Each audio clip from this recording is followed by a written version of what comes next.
আসসালামু আলাইকুম রহমতুল্লাহ। কচি কচি ডোগার রস খেকো কিছু পোকা রয়েছে, এগুলো আক্রমণ করলে টমেটো গাছের ডোগাগুলো কুঁকড়িয়ে যাবে এবং নতুন কোনো ডোগা একদমই হতে দেবে না, গাছ কখনোই বড় হতে চাবে না। সেই জন্য আমি একটি ঘরোয়া কীটনাশক বানিয়ে আপনাদের সঙ্গে শেয়ার করব। এই কীটনাশকটি 4-5 বার ব্যবহার করলে নতুন নতুন ডোগা হবে।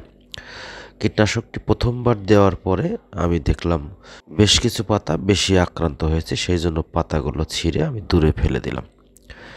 এরপরে আমি বেছে বেছে ডোগার কানায় কোনায় খুব জোরে জোরে খুব জোরে সোরে স্প্রিটে সেই ঘরোয়া কীটনাশকটি ব্যবহার করে দিব। এতে করে পানির স্প্রিটের সঙ্গে সঙ্গে কীটনাশকের তীব্রতায় সেই পোকাগুলো চলে যাবে। দেখতে পাচ্ছেন আমি সুন্দর করে স্প্রেটা করে দিলাম। এখন আপনাদের সঙ্গে শেয়ার করব এই কীটনাশকটি কিভাবে তৈরি করেছি। আশা করি ভিডিওটি শেষ পর্যন্ত দেখবেন, আর আমার চ্যানেল এখনও যারা সাবস্ক্রাইব করেননি অবশ্যই সাবস্ক্রাইব করবেন। একটি পাত্রে কিছু পানি নিলাম। এই পাত্রের ভিতরে আমি হলুদের গুঁড়ো, রান্না করার যে হলুদ আছে সেই হলুদের গুঁড়ো বেশ কিছু মিশিয়ে দিব, এমনভাবে যেন পুরো পানিটির কালার হলুদ হয়ে যায়। এরপরে সেখানে আমি একটি শ্যাম্পু পাতা নিব, যে কোনো ধরনের শ্যাম্পু নিতে পারেন। কিছু শ্যাম্পু নিব। শ্যাম্পুর পাতাটি দেওয়ার পরে কিছু পেস্ট নিব, আপনারাও যে কোনো ধরনের পেস্ট নিতে পারেন। এগুলো একসঙ্গে মিশিয়ে ভালোভাবে নাড়াচাড়া করব। যতক্ষণ পর্যাপ্ত ফেনা না হয় ততক্ষণ আমরা নাড়াচাড়া করব।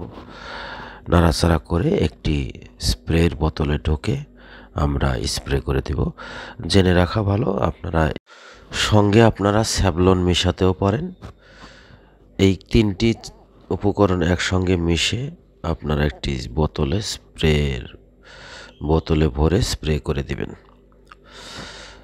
দ্বিতীয়বার স্প্রে করে দেওয়ার ফলে আমার টমেটো গাছটিতে দেখতে পাচ্ছেন মোটামুটি নতুন নতুন ডোগা হচ্ছে, পাতাগুলো খুব সতেজ হচ্ছে। নতুন কিছু ডোগার পাতাগুলো অবশ্য কোঁকড়ানো হচ্ছে না। এরকম 3-4 বার দিলে এই টমেটো গাছটাই অনেক ভালো ফলন হবে।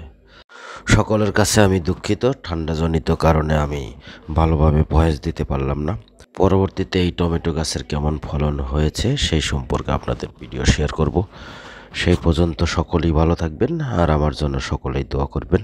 ভিডিওটি ভালো লাগলে বেশি বেশি শেয়ার করবেন, লাইক করবেন, কমেন্ট করে আমাকে পরামর্শ দিবেন।